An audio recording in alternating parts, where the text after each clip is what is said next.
บ่มีก็เลยว่ารวมกัน2คนน่ะแม่น25ล้านมันตกได้40นั่นแหละบัญชี10 ล้านเนี่ยมันบ่ฮอดคนใน15ครับมีแต่ว่าตัวเฮากับเขานั้นจบแล้วมีแต่ว่ารอแต่ว่าเพิ่นเอาเงินมาถอกกัน15 ล้านก็คือจบกันเนาะโอ้ช่วงเพิ่งมามอบเงินนี่น้องน่ะจะบ่ได้ไปนำเพราะว่าน้องจะได้กลับเขาเฮียนแล้วน้องสิเฮียนแล้วบ่แม่นตั้งใจว่าอยากเฮียนแล้วก็ทั้งอยากเฮียนทั้งอยากหาเงินเลิกเฮียนมาแล้วน้องก็จะแบบไปเฮ็ดเวียกใส่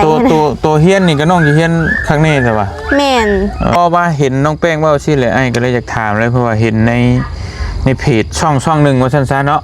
ที่เพิ่นว่าน้องแป้งปฏิเสธการทำการเฮียนอันนี้น้องได้เว้ากับเพิ่นบ่หรือว่าบ่ได้บอกที่ว่าตอนที่มันเกิดเรื่องตั้งแต่ผู้นั้นผู้นี้เข้ามาซอยนี่มีคนเคยเสนอว่าให้น้องเฮียนต่อแล้วน้องเคยปฏิเสธหรือบ่มีหรือว่าจังใดบ่เคยปฏิเสธมีแต่น้องบอกว่าบ่มีทุนการศึกษาบ่แม่นว่าน้องบ่อยากเรียนอ้ายที่เห็นเพิ่นเว้าในเพจนี่หยังอ้ายคิดว่าเพิ่นน่ะมาเสนอแล้วสิเอาเงินให้น้องนี่ไปเฮียนแต่ว่าน้องน่ะบ่จะเฮียนปฏิเสธการเฮียนไปซั่นน่ะบ่แม่นเนาะบ่แม่นอันนี้แม่นน้องว่าจากใจจริงคือน้องบ่ได้เคยปฏิเสธการเฮียนเลยมาคุยกับน้องได้ยื่นข้อเสนอว่าอยากให้น้องเฮียนต่อแต่ว่าน้องปฏิเสธเพิ่นอ้ายคิดว่าแบบนั้นได้แต่ว่าคนนั่นน่ะยังบ่เคยเห็นหน้าเลยยังบ่เคยเห็นมาก็เลยว่าเงิน20 ล้านและแอมโฟนมามอน้องแป้งแล้วแต่ตัวนี้โบจริงบ่มีเพราะน้องอยากให้เห็นความจริงหั่นนะที่บ่แม่นเรื่องจริงและน้องบ่อยากให้ออกมาเว้าที่ว่า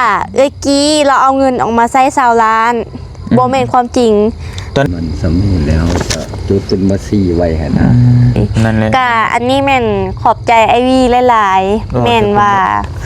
ขอบใจอ้ายที่ว่าสอยพวกน้องแต่ต้นจนจบหั่นนะก็ขอโทษไอวีหลายๆเด้อที่แบบเฮ็ดหยังแล้วแบบบ่บอกอ้ายบ่ปรึกษาอ้ายขอโทษหลายๆเด้อที่เพิ่นเข้ามาช่วยน้องก็เพิ่นเป็นห่วงน้องนั่นแหละทั้งเบิดทั้งเมืองเพิ่นก็หวังดีปึ๊ดมีหลายคนที่ว่าถามเอ้าผู้นั้นแม่นมอบเงิน5 ล้านให้แล้วบ่เอาโทรศัพท์ให้แล้วบ่ทักบอกเพิ่นก็ชี้แจงคักแน่จากใจจริงหั่นนะเพิ่นก็ว่า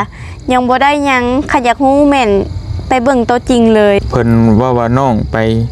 กินท่อมนี่แม่นแท้บ่แม่นอันนี้สามารถตรวจทางกายน้องเลยเพราะน้องบ่เคยกินท่อมสลายกินก็มีแต่เป๊ปซี่ก็กินดนๆกินเท่านึง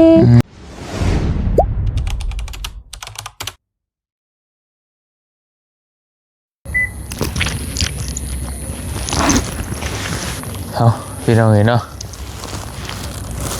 สบายดีเด้อพี่น้องกับทักทายสบายดีพ่อแม่พี่น้องเบอร์สุขุสู่คนเนาะพี่น้องเนาะบ่ว่าสิอยู่ในและก็ต่างประเทศพี่น้องก็ยินดีต้อนรับเข้าสู่ช่องบ่เตียงทอง Channel คือเก่ามื้อนี้เฮาก็สิมาหาน้องแป้ง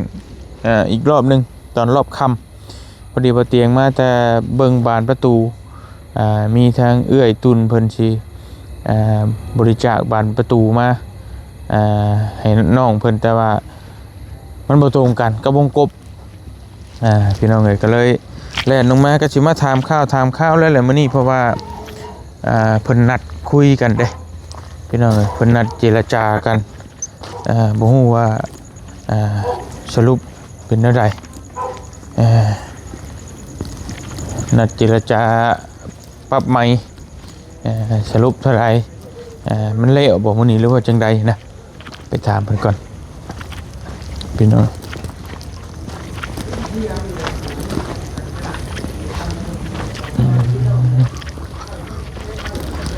ซื้อปลาเผา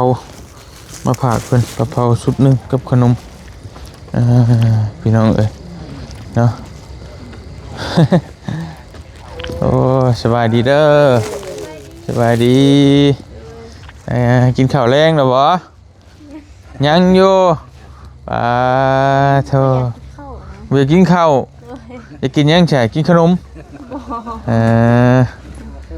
ดูเอาเลยตามสบายได้เพราะมาดิ่นบ่โอเคเอ้าชื่อปลาเผามาผักชื่อตัวไปใช่เพิ่นกลับแล้วเอาบ่ได้นอนนี่บ่ได้นอนนี่ไปแถวใกล้ๆมองเห็นเวียกเพิ่นแต่ว่า ช่วงนี้เพิ่นได้ออกเวียกแล้วเพิ่นได้หาเวียกใหม่อยู่ อ๋อไปเฮ็ดเวียกเฮ็ดงานแล้วติ ไปหาเวียกใหม่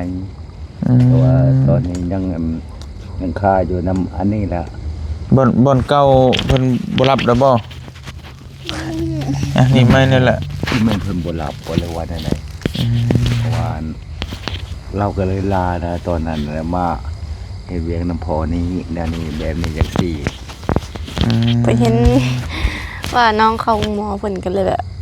เพิ่นขาดลายมือเลยเพิ่นยันหัวหน้าลายออกเพิ่นก็เลยออกเองเลย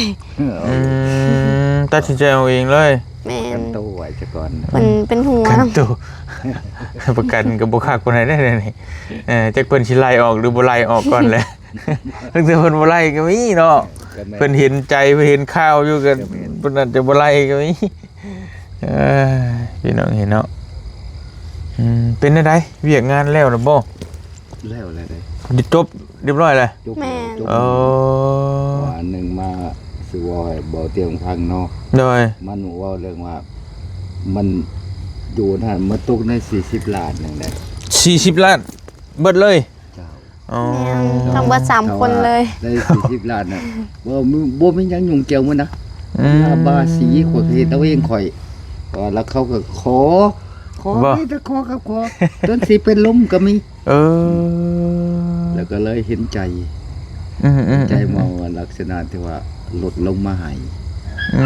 แต่ก่อนก็150ล้านเนาะ โดย บาทนี้ตกมาได้25ล้านบาท ยังบ่พออีก ยัง ลงมาอีก ขอลง กาเพิ่นเอาตามน้องเลย15ล้าน หลังจากนั้นมาแล้ว มันบ่แม่นตามน้องแป้งอีกแล้วหั่น ตาม ตาม ฮะ ตาม กระโต ยุดลงไปหันอีก กระโตแขนเลย นั่นแหละกันยังว่าถ้าตามเนี่ยมันต้อง45ล้านแม่นบ่อันน้องแป้งว่าคนละ15ล้านบ่ในใจว่าน้องว่าอยากได้ แม่น อยากให้คนละ แต่ว่า 15ล้าน อีก2คนเพิ่นก็บ่มีเขาก็เลยว่า อืม รวมกัน2คนน่ะแม่น25ล้าน มันตกใน40 นั่นแหละบัญชี10ล้านเนี่ยมันบ่ฮอดคนละ15ครับ บ่ฮะ นั่นแหละก็ยังบ่หลุดอีกน้องแป้งว่า ให้เพิ่นแน่ มันมีผู้หนึ่ง โอเค ผู้หนึ่งที่ว่ามีสองคนนะผู้หนึ่งน่ะมี2คนในที่ทำร่างกายนี่ขอเสียแต่ว่ามันยังสิบล้านพอได้บ่ยอมมัน10ล้านมันเกินขอบเขตแล้ว แม่น ก็ผู้เจ็บผู้ป่วยเนี่ยมันยังก็ลดหลายผู้จะมืดนะเนี่ยหลังจากนั้นแหละมันปวดเรื่องว่าข่าวฮอร์โมนนะ โดย ก็ให้มันแล้วอยู่ในนี่มันยังทำลาบาสีก็ให้มันแล้วอยู่นี่มาตำรวจแล้วขอลดลงมาอีกให้ได้เอา20ล้านเนาะ เลยก็หลุดแล้วเดี๋ยวเพิ่นยังบ่มี ใน2คนอันนั้นลูกผู้เดียว แม่นผู้บ่เตียงไปถ่ายเมื่อนั้นไม่เท่าผู้เล่าว่ากราบตีนเจ้ากะกราบมันนะแล้วว่าบ่มีก็คือว่าง่ายคือ2คนน่ะเป็นหลานเราเบิดเลย แม่น ลูกของลูกชายกับลูกของลูกสาว แม่น แล้วบัดนี้แหละก็อยู่นํเพื่อนเราหั่นน่ะแล้วก็เราต้องรับผิดชอบหั่นนะว่าไงก็นั่นก็แล้วเท่าแต่ว่าผู้นั้นน่ะ ครับผม นั่นแหละ เราก็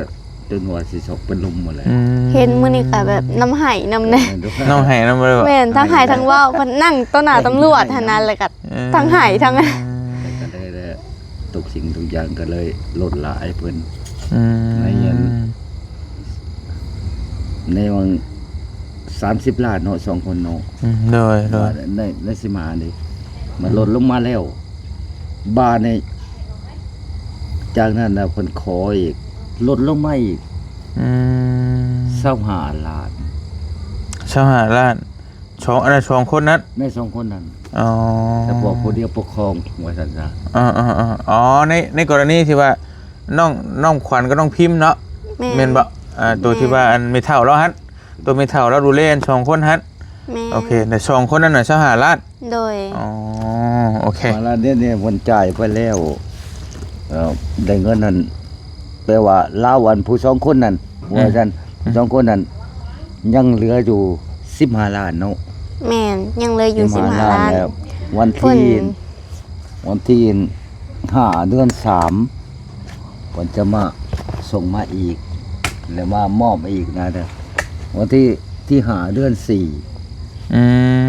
ม 4 มาบ่ถือว่าจบ อืม แต่ว่าอยู่ในกำหนดของเงิน ก็คืออันคืออัน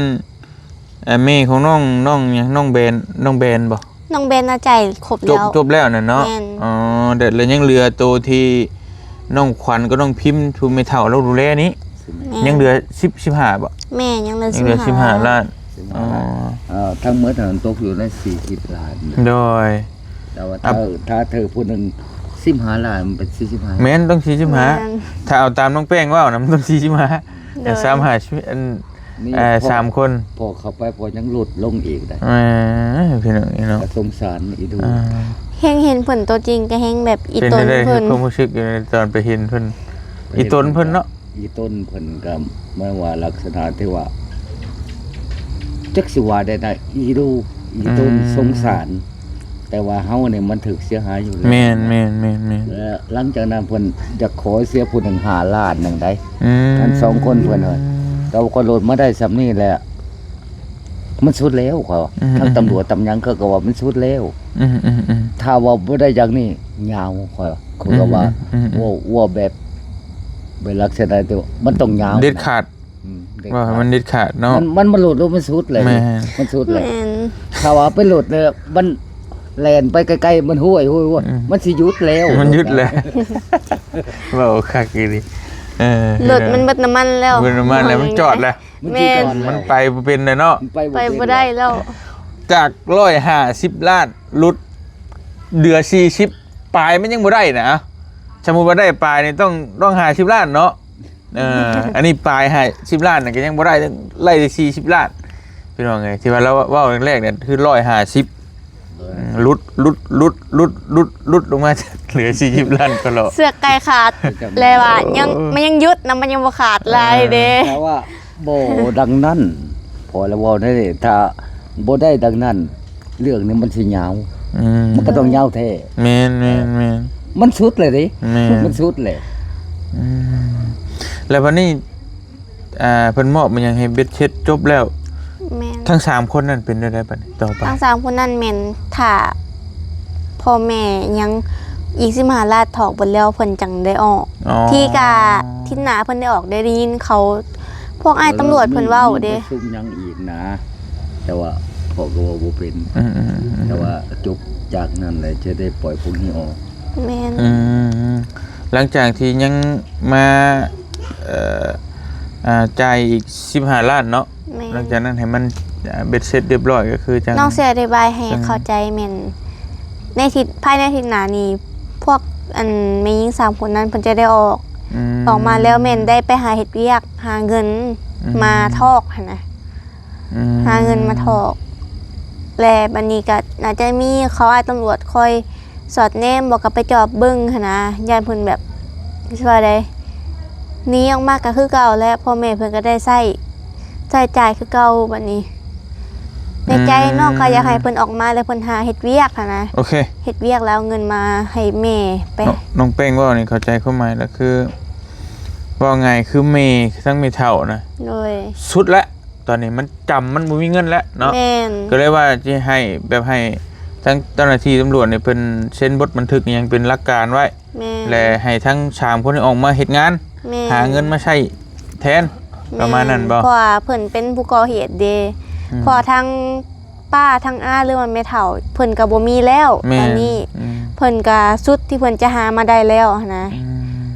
แบบในมุมมองของน้องคืออยากให้เพิ่นน่ะออกมาเฮ็ดเวียกหาเงินหั่นนะ มันตัวนี้มันว่าเรื่องงานเจ้าหน้าที่กฎหมายของเพิ่นเนาะตัว โด นั้น ย แม่ เขา น บอกไปเลยเด้ แม่น แต่ว่าตัวที่ว่าปรับไหมกันนี่ก็ซ้ำนี่แล้ว อืม ถือว่าจบไปแล้วตัวนี้นะ แม่น ก็เจ้าหน้าที่กฎหมายเพิ่นว่าสิดำเนินคดีแบบใดก็เรื่องของเพิ่นตัวนั้นน่ะ แม่นมีแต่ว่าตัวเฮากับเขานั้นจบแล้ว จบแล้ว มีแต่ว่ารอแต่ว่าเพิ่นเอาเงินมาถอกกัน15ล้าน 15 ก็คือจบกันเนาะ แม่น วันที่เท่าไหร่ก็ วันที่5เดือน3 เดือนที่5เดือน3พุ แม่น บ่ แม่น ป้า วันที่5เดือน3แล้วมามอบเทื่อหนึงวันที่5เดือน4มามอบเทื่อใน15ล้าน แบ่งเป็นช่องขยักพุ่นน่ะ อ่า แม่น แบ่งเป็นช่องเที่ยวก็คือภายใน15ล้านนี่ วันที่5 เดือน แม่น 3ต้องมามอบอีก 5 ล้าน อ่าสิได้เท่าไหร่ก็อย่า ซื้อรู้ว่าสิหมอมหมดเลยก็ได้ แม่น แต่วันที่5 เดือน 4มามอบอีก คือช่วยได้2เที่ยวนี่ให้มันจบ ให้มัน แม่น โอ้ ช่วงเพิ่งมามอบเงินนี่น้องน่ะจะบ่ได้ไปนำเพราะว่าน้องจะได้กลับเขาเฮียนแล้ว น้องสิเฮียนแล้วบ่ แม่น อืม ตั้งใจว่าอยากเฮียนแล้วก็ทั้งอยากเฮียนทั้งอยากหาเงินเลิกเฮียนมาแล้วน้องก็จะแบบไปเฮ็ดเวียกหั้นนะ อืม แต่ยังบ่ฮู้ว่าสิได้หาเวียกแบบใด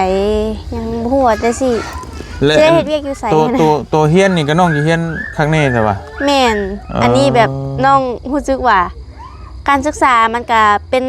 สิ่งที่แบบหลักๆที่เด็กน้อยต้องเรียนรู้หั่นนะ อืม เขา ดี เรียน ดี ก็อีกแบบหนึงที่ว่าเก่งๆก็ให้จบม .7 ก็ได้หั่นนะ แม่ แบบหาเวียกมันก็บ่ยากปานใด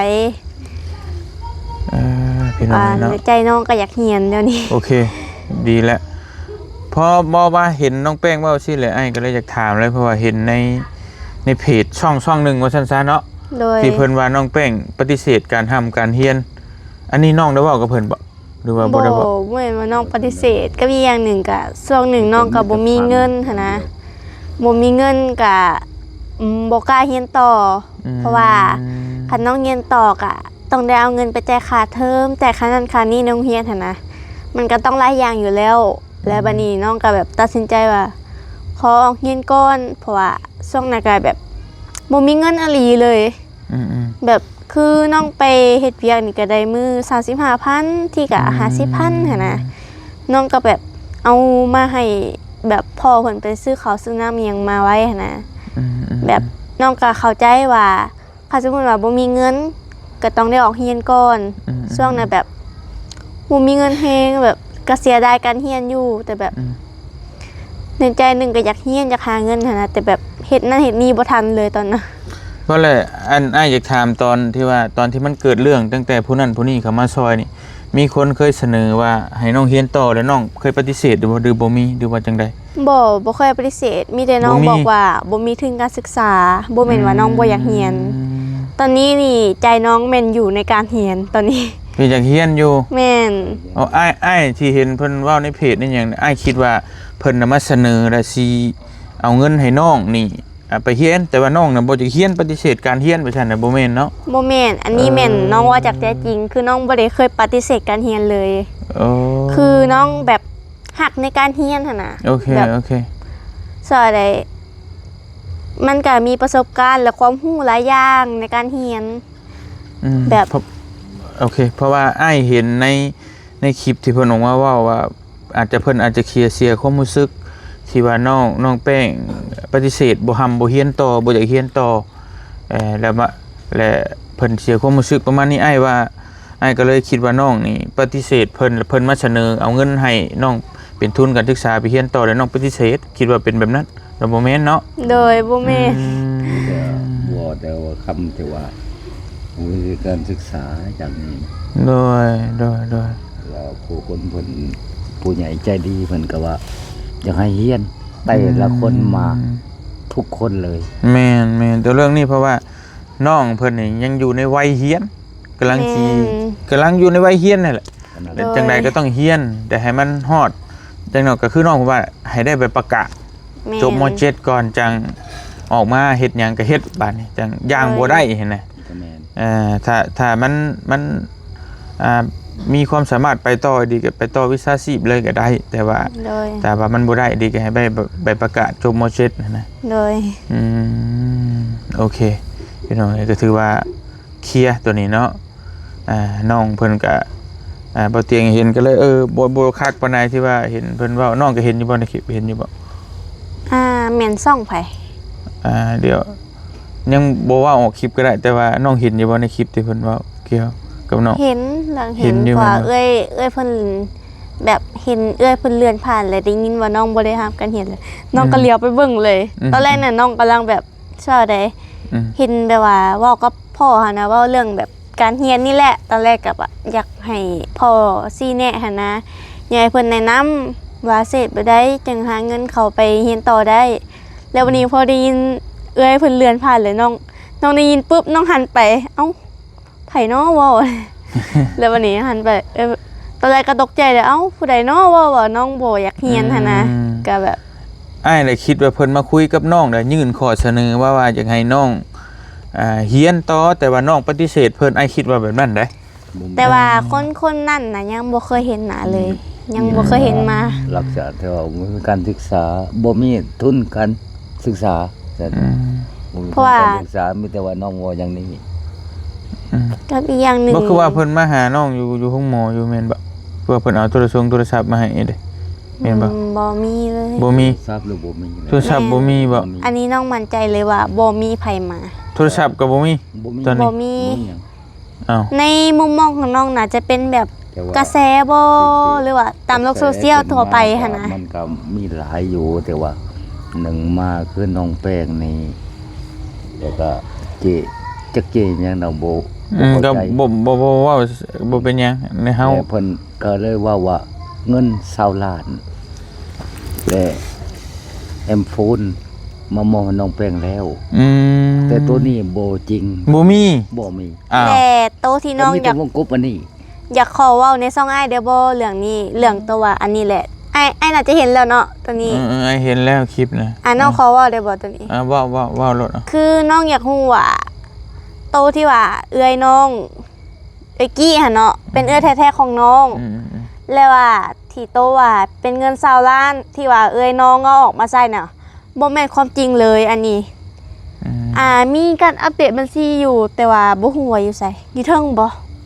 สิแม่นบ่ เพราะว่าน้องอยากให้เห็นความจริงหั่นนะที่บ่แม่นเรื่องจริงและน้องบ่อยากให้ออกมาเว้าที่ว่าเอ้ยกี้เราเอาเงินออกมาใช้20ล้านบ่แม่นความจริง ตอนนี้ยังบ่ได้ออกมาแม่นบ่หรือว่า เงินในบัญชีน่ะตอนแรกน่ะมี14ล้านแล้วบัดนี้น้องเข้าห้องหมอเนาะเข้าห้องหมอแล้วบัดนี้3ล้านน่ะถอนมาใช้ห้องหมอก่อนบัดนี้5ล้านแลเอื้อยของน้องเราเฮ็ดหยังบ่ทันหั่นนะและเราเห็นน้องเนาะน้องเราเปิดร้านอยู่แถวหยัง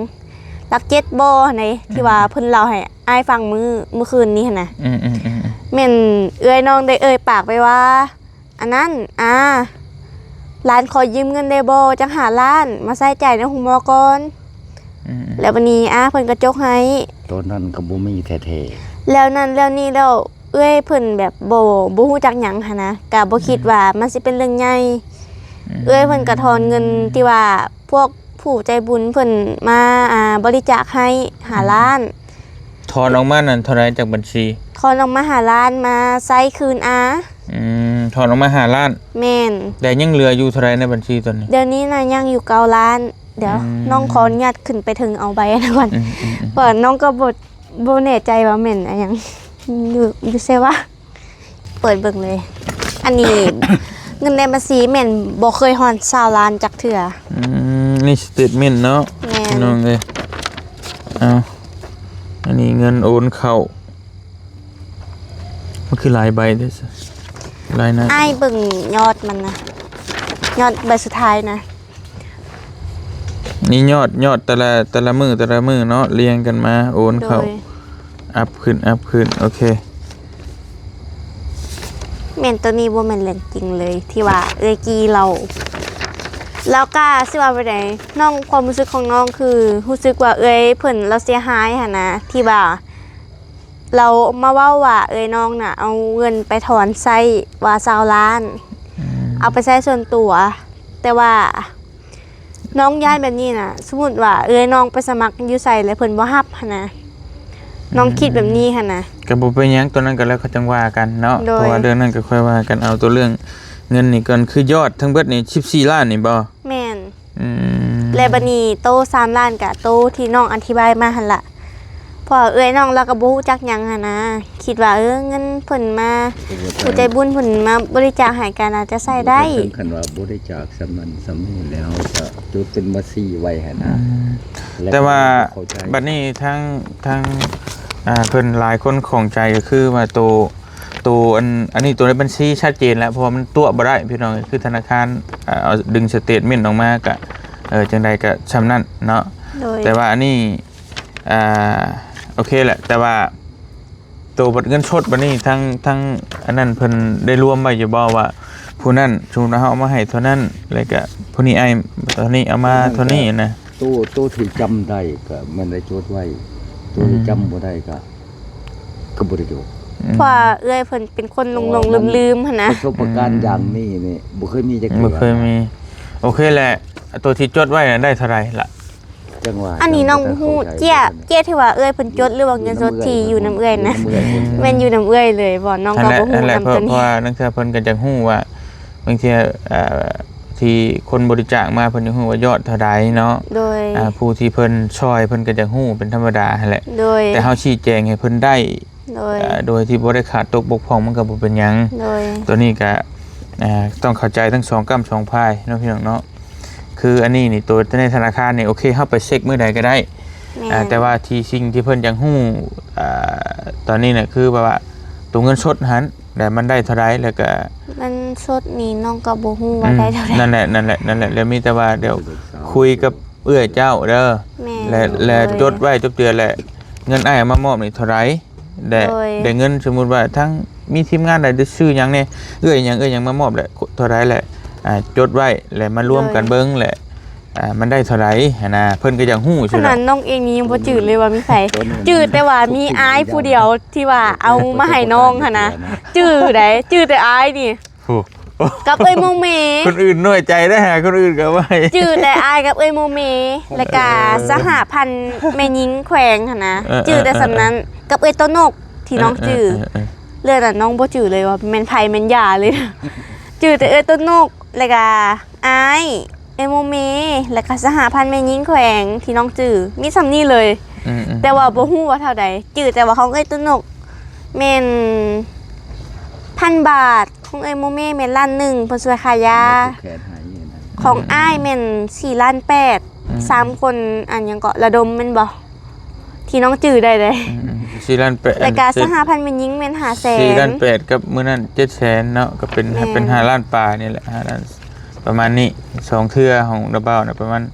รวมเงินส่วนตัวระเบ้าเองก็รวมๆแล้วก็ประมาณ6ล้านไปแล้วบัดทางอันเบาถ้าเขาเบานั่นมามอบเมื่อกลางเว้นมื้อนั้นได้จื้อบ่เบาแสนเบาเจ้าเขาเบาจิตเบานั่นมาหลายๆคน คนใดวะเฮาบ่จื้อเฮานอนบ่หรือว่าเฮา บ่ ตื่น ตู้พ่ออาจจะอยู่นํกันอยู่ บ่ฮู้อันนี้ ยู่แต่ว่าพ่อก็จำบ่ได้ ที่ว่าเพิ่นว่าสิเอาเสาเอาหยังค่ะบ่เพิ่นน่ะบ่ บ่แม่นบ่ พวก แม่ กัน น ที่ว่ามีผมยาวผู้หนึ่งนะ แม่นมีผมยาวผู้หนึ่ง อืม แล้วเพิ่นก็มามอบอยู่มื้อนั้นเด้อพ่อก็จำบ่ได้ว่าเพิ่นมอบเท่าใด แต่ว่าเพิ่นมอบอยู่เดี๋ยวไปเบิ่งใน อัน คลิ นี้ ป น้องเว้าอลินน้องบ่จื้อแบบจื้อก็จื้อบางคนหั่นนะแล้วก็มีผู้หนึ่งดอกเพิ่นก็มาเบิ่งร้านเพิ่นอยู่ห้องหมอหั่นนะมาจากแขวงอื่น เมืองอื่นบ้านอื่นเพิ่นก็มาให้น้อง50,000มื้อนะ อืม ก็น้ำใจเพิ่น คนเมืองเวลาอันนั้น เมืองวิระบ่ เมืองเวลา น้องก็บ่ฮู้ว่าแม่นไผแต่ก็ขอบใจเพิ่นว่าเอ้ยน้องแป้งบ่อันนี้เป็นแนวใดคือว่าได้เข้าห้องหมอ อืม เราก็ถามแบบเดี๋ยวความเป็นห่วงเป็นใยก็ขอบใจเพิ่น มันก็เว้าเรื่องตัวนั้นแต่ว่าเพิ่นมาบริจาคให้50 โดย แม่นก็บ่อันซ้ำมันนั่นก็แต่ตัวที่จะว่าเล็กๆน้อยๆตัวที่เฮาจำบ่ได้ก็บ่เป็นหยังแต่ว่ายอดสิใหญ่ๆนี่นะเด็กก็เฮาต้องจำได้ ตัวนั้นที่น้องแบบเชื่อได้เป็นหลักๆที่น้องอยากฮู้หั่นนะ อืมแม่นที่จริงมันก็ต้อง อีกอย่างหนึงผู้ใจบุญทั้งหลาย จื้อได้แต่เขาบ่ หลายคนเพิ่นก็อยากฮู้ นั่น นำ แหละที่เขา มีผมยาวนำ อ่า คนไหนว่าเฮาบ่จื้อนะ นี่ เมื่อคืนน่ะเอื้อยเพิ่นคิดหลายจนนอนบ่หลับเลยได้หั่นมาก็เห็นเพิ่นนั่งเงานอนอยู่ นี่ ไอ้กี้ คนได้จะได้เลยมาบอกคนแม่ คนที่ว่านั่งอยู่นี่วะ ก็นั่งน้ำกันนี่ บ่จื้อเลย ที่ว่าหลายๆคน เนาะเจ้าชื่ออยู่แล้ว เป็นโอนกลับมาเนาะ อืม อันนี้คือน้ำจิตน้ำใจ โดย แต่ละคนเป็นชงมาผู้เล็กผู้น้อยเนาะ อืม ซอยกัน ขอบ มา ใจเพิ่นหลายๆเลยเนาะ โดย ย่านพูดว่า ว่าถือ เราได้จับ บ่กล้าได้โทรหาเพิ่นบ่กล้า ตัวแรกก็ได้ดีใจน้ำน้องเพื่อนนั่นแหละที่บ่อยากให้เกิดขึ้นอยู่ในสังคมเด้อพี่น้อง เนี่ย เด้อ จะยังบ่วิทย์คนแมวเด็ด นั่นแหละเดี๋ยวไปเบิ่งในคลิปว่าเพิ่นมอบเท่าไหร่แต่ว่า เห็นเพราะว่าเพิ่นบอกอ้ายว่าเพิ่นสิเอาเงินมามอบนะเพิ่นสิเอาเงิน น้ มา อง มอ บ่ บ จื้อว่ามีไผนี่ อืม มันหลาย นั่นแหละ คน นั่นแหละ นะ ก็ต้องว่า มัน ผู้ สับ ใด ส สิ น ได้ เลย จื้อนะเฮาก็จดไว้เนาะคือเพิ่นจังฮู้เท่านั้นแหละ ก็อีกอ ว่า ย่างหนึ่งตอนน้องนอนน้องก็บ่ฮู้ว่ามีไผไหม อืม เพราะว่าสุดท้ายเอ้ยเพิ่นบ่อยากปลุกหั่นน่ะอยากเพิ่นอยากให้พักผ่อน อืม แต่ว่าในมื้อที่ว่าเพิ่นไปเฝ้าน้องอยู่ห้องหมอนะ3มื้อ3คืนเพิ่นบ่ได้นอนเลย อืม แบบนั่งเฝ้าก็เฝ้าอลีนี่มื้อน่ะเพิ่นแม่นเพิ่นได้นอนแบบนอนในตีนน้องหั่นน่ะ อืมอืม แบบเพิ่นนั่งหลับเลยบัดนี้ เพิ่นหลับในแล้วเพิ่นตกเตียงมื้อน่ะ อืม ก็ อันแรกก็ค่อยๆแก้กันไปก็บ่เป็นหยังเพราะว่า คือว่าง่ายกับเพิ่นแค่อยากฮู้ โดย แล้วก็เพิ่นแค่อยากฮู้แล้วก็อยากฮู้ที่ไปที่มาแบบว่าเงินนี่เข้ามาเท่าใดแล้วก็ออกเท่าใดแล้วก็ใช้จ่ายหยังนี้ทั้งเบิดทั้งมวลก็ถ้าว่าใช้จ่ายเกี่ยวกับน้องน่ะเพิ่นก็บ่ได้ว่าหยังดอก โดย จ่ายค่าห้องหมอหรือเอาไว้เฮ็ดนั่นเฮ็ดนี่เกี่ยวกับน้องหันนะยันเพิ่นว่า โดย ยันนั่นคือว่าเอาไปเฮ็ดทางอื่นโดยที่บ่ได้เกี่ยวกับน้องเพราะว่าจุดประสงค์ผู้ใหญ่เพิ่นน่ะเพิ่นช่วยน้อง โดย เพิ่นจะให้น้องได้อยู่ถือว่ามันโอเคกว่านี้ถือว่าจะเฮ็ดเฮือนเฮ็ดชานก็ถือว่าเก็บไว้เฮ็ดเฮือนเฮ็ดชานให้มัน โดย มีหม่องพักหม่องเช่าที่มันโอเคกว่านี้นะ โดย ประมาณนั้นที่จริงที่เพิ่นว่าน่ะก็เพิ่นหวังดีนั่นแหละเพิ่นบ่ได้อีหยังดอกแต่ว่าแค่เพิ่นอยากว่าอยากฮู้ว่าเพิ่นย่านว่าเอาเงินจำนวนนี้ที่ว่าผลบริจาคมาในเฮ็ดไปชื่อแนวที่มันบ่เป็นประโยชน์ต่อน้องนะเพิ่นย่านแบบนั้นซื่อๆแต่ว่าถ้าเอาไปเฮ็ด อันนี้น้อง เกี่ยว เข้าใจ เกี่ยวกับน้องเองนะเพิ่นก็บ่มีหยังดอกเอาไปเฮ็ดหยังก็เฮ็ดไปเฮือนเขาแต่ว่าบอกเพิ่นว่าเฮาซื้อเสาเด้อเฮาซื้อนี่เด้อซื้อนั่นเด้อแล้วก็บ่เป็นหยังอันนี้ แค่ แม่นน้องจะปรับความเข้าใจกับไอวีไหมเวลาเฮ็ดหยังแหละน้องสิบอกเอ้ยเพิ่นให้ปรึกษาไอวีก่อนแล้วจังเฮ็ดนั่นเฮ็ดนี้หั่นนะให้ไอวีเพราะว่าเพิ่นเป็นคนแล่นเรียกแต่แรกเลยน้องก็แบบเข้าใจเพิ่นว่าเพิ่นอยากฮู้นั้นฮู้นี้หั่นนะน้องเข้าใจอันนี้ บางทีก็ดังเทื่ออ้ายอันน่ะ IB เพิ่นก็อาจจะแบบว่าคือน้องนี่ทั้งแท้น้องนี่ไปข้ามหน้าข้ามตาเพิ่นเนาะว่าง่ายๆเนาะ อันนี้น้อง คือ น้องก็รู้สึกผิดเลยตัวนี้ เพราะว่าง่ายคือเราเป็นคนมาช่วยตั้งแต่แรก โดย เป็นคนพาไปเปิดบัญชีเนาะ โดย แต่ว่าบัตรไปถอนเงินเราเป็นคนพาไปเปิด แต่ว่าบัตรตอนไปถอนบัตรเราบ่จักนำบ่ได้บอกเรานะแต่ อันนี้น้องก็ยังรู้สึกผิดแฮงตัวนี้แม่นนอกจากว่าอยากว่าจากใจจริงของน้องว่าน้องรู้สึกผิดต่อยวีแฮงที่ว่าเฮ็ดหยังแล้วบ่บอกเพิ่นหันนะบ่ปรึกษาเพิ่นก่อน อันนี้ก็ต้องขอโทษเพิ่นถ้าเพิ่นมาก็ต้องขอโทษเพิ่นเพราะว่า อยากขอโทษเพิ่นอยู่ก็อยากขอโทษต่อหน้าเพิ่นเลยนะ แต่ว่ายังบ่เห็นเพิ่นมาเลยเด้เพิ่นเข้าเวียก บัดอ้ายเพิ่นเข้ามาก็ต้องขอโทษเพิ่น โดย เพราะว่าว่าง่ายคือถ้าบ่ได้เพิ่นหรือบ่ได้ที่หลายๆคนช่วยเฮาก็อาจจะบ่ได้ปานนี้เนาะดังเทื่อแบบว่าบางทีอาจสิจับเขาบ่ได้ด้วยซ้ำไปคนนั้นเนาะจักสิแนวใดนะมันก็ คน แหละ แรกๆที่ว่าไปนำจับเลยแม่น IV เพิ่นได้ไปนั่งกินข้าวอยู่หั่นนั้น โดย แล้วเพิ่นโทรบอกเขาไอ้ตำรวจมาคุบเอาบัตรเดียวเลย นั่นแหละ ก็อันนี้แม่นขอบใจไอวีหลาย โอ้ ๆแม่นว่า ขอบใจอ้ายที่ว่าสอยพวกน้องแต่ต้นจนจบหั้นนะน้องก็ขอโทษน้ำที่แบบว่าเอ้ยน้องเพิ่นแบบเฮ็ดหยังแล้วบ่บอกหั้นนะเพราะเพิ่นก็คิดบ่ได้หั้นนะมันกระทันหันโพดก็ขอโทษไอวีหลายๆเด้อที่แบบเฮ็ดหยังแล้วแบบบ่บอกอ้ายบ่ปรึกษาอ้ายขอโทษหลายๆเด้อ โดย ว่าทางน้องก็ยังเป็นเด็กน้อยอยู่ก็ยังบ่ฮู้หยังตอนนั้นคือแบบฮู้แต่ตอนนั้นคือแบบรู้สึกเมื่อยก็แบบติงโตบ่ได้หั้นนะอันนี้ก็ยังบ่ฮู้ว่าพวกผู้ใหญ่เพิ่นเฮ็ดยังไง โดยมีแต่ว่า ก็ ทั้ง ไม่ได้อยู่ใน ทั้ง หมอ ทั้ง เลย ทั้งลักๆกับทั้งอ้ายเพิ่นหรืออ้ายบุญทวีมันก็เพิ่นก็บ่ได้โทษน้องดอกเพิ่นก็บ่ได้โทษก็เข้าใจมีแต่ว่าเพิ่นยังฮู้จากผู้ที่รับเงินหันซื่อ โดย คือยกตัวอย่างคือเอ้ยน้องเป็นคนรับไว้เนาะแล้วก็คือเป็นคนเก็บเงินนั่นน่ะเพิ่นก็บ่ได้ว่าที่อยากอันอีหยังมากมายดอกขอแต่ว่าอยากให้ฮู้ว่ารายรับมานี่มันเบิดรวมเบิดน่ะเท่าไหร่ แม่น แล้วก็เข้าใจออกนำไปเท่าใดแค่นั้นแหละ เป็นรายละเอียด แม่นแล้วเดี๋ยวว่าสมมุติอ้ายนี่อ้ายไปมอบอันมามอบนี่เบาเตียงมามอบนี่เท่าใดทั้งเบิดแล้วก็มีเอื้อยนั่นเองมีเจ้นั่นเองเท่าใดแล้วก็เฮารวมทั้งเบิดทุกคนน่ะเบิดเท่าใดแล้วบัดนี้เฮาใช้จ่ายน่ะออกไปหยังแน่แล้วก็ยังเหลือเท่าใดนะประมาณนั้นแล้วก็จบดอกก็บ่ได้มีหยังแต่บัดนี้อ้ายก็ด้วยความที่ว่าอ้ายก็เค เคยเจอเรื่องที่มันชุลมุนแบบนี้มาหลายอ้ายก็เข้าใจ โดย บางเทื่อมันอาจจะเฮาก็บ่ได้คิดหน้าคิดหลังมีแต่ไปโรงแพทย์โรงหมอนู่นนี่นั่นก็จ่ายไปแม่นบ่ล่ะ แม่ ชื่อหืดชื่อยานู่นนี่นั่นก็อ้ายเข้าใจ แต่ว่าบางทีมันก็เพิ่นอาจบ่ได้ว่าสิเอาละเอียดยิบปานนั้นดอกแค่5,000 10,000นึงเฮาลืมก็บ่เป็นหยังแต่ว่าเอาตัวมันยอดใหญ่ๆที่ว่าเฮาจำได้หั่นแหละ โดย อย่างน้อยก็ให้มันมีแบบว่าเฮายังมีความรับผิดชอบว่าเฮารับเงินผู้ใหญ่มาซำนี้เฮาใช้จ่ายซำนี้ว่าไงคือชี้แจงให้เพิ่นฟังอะนะว่าเฮารับมาแบบนี้เฮาก็บ่ได้เฮ็ดไปฟุ่มเฟือยเฮาจ่ายแบบนี้เนี่ยก็ยังเหลือเท่านี้ โดย แค่นั้นแหละก็อยากให้สังคมเพิ่นเข้าใจนํกัน โดย ชื่อดอกก็บ่ได้มีหยังหลายดอก อ้าวก็โอเคแหละพี่น้องเอ้ยมีแต่ว่ามาทำความเข้าใจกันเนาะก็บ่อยากให้ดราม่ากันเว้ากันไปต่างๆนานาคือต่างคนก็ดีนะคือไอ้บุญทวีเนี่ยก็หวังดีแล้วก็แต่ละคู่แต่ละคนที่เจ้โน่นจี้นี่ทั้งหลายเนี่ยก็หวังดีที่ช่วยน้องเพิ่น โดย เนาะแต่ว่าก็น้องเพิ่นก็กราบขอโทษขออภัยที่ว่าอาจจะบ่เคยเกิดขึ้นกับน้องเพิ่นแบบนี้ที่ผ่านมาหั่นก็บ่มีประสบการณ์นะว่าง่ายเนาะ แม่ แม่น เฮาก็เริ่มบ่จักว่าชุลมุนวุ่นวายแบบนี้แหละก็มีแต่ว่าบ่เตียงนี่บอกทั้งน้องเพิ่น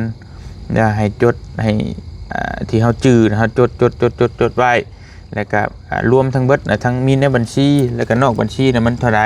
แล้วใช้จ่ายไปแล้วเท่าใดยังเหลือเท่าใดซำนั้นแหละก็บ่ได้มีหยังหลายดอกแต่ว่า โดย คือทั้งเบิดทั้งมวลเนี่ยเพิ่นก็เป็นห่วงที่เพิ่นเข้ามาช่วยน้องก็เพิ่นเป็นห่วงน้องนั่นแหละทั้งเบิดทั้งมวลเพิ่นก็หวังดีปึ๊ดบ่มีไผหวังบ่ดี แม่ ถ้าหวังบ่ดีกับบ่มีไผมาช่วยน่ะ โดย แค่นั้นแหละแต่เพิ่นหวังดีแล้วเพิ่นจึงเดินทางมาช่วยแค่นั้นแหละก็มีแต่ว่าขอบมุกขอบใจเพิ่นนั่นแหละก็บ่เป็นหยังดอกบางเทื่อเพิ่นบางเทื่อเพิ่นก็อาจจะยังบ่เข้าใจก็อธิบายให้เพิ่นเข้าใจเอาเก็บไว้เด้อ โดย พี่น้องหากินข้าวกินน้ำนอนบัดนี้ โดย สว่างไปได้นึงแล้วบัดนี้เนาะ แม่น เพราะว่าตัวนี้ก็วิทย์แล้ว พี่น้องได้อธิบายและชี้แจงน้องก็รู้สึกว่าสบายใจขึ้นก็แบบบ่กังวลคือเมื่อวานนี้นะเมื่อวานนี้ก็กังวลจนแบบว่าลังเถื่อก็แบบ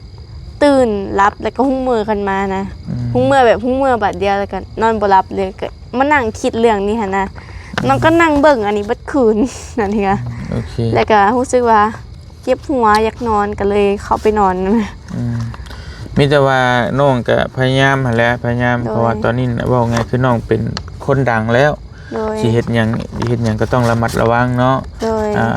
คืออ้ายก็เข้าใจอารมณ์ที่ว่าความเป็นวัยรุ่นบางเทื่อมันก็จะจ๊อกๆแจ๊กๆอยากอันนั้นเนาะ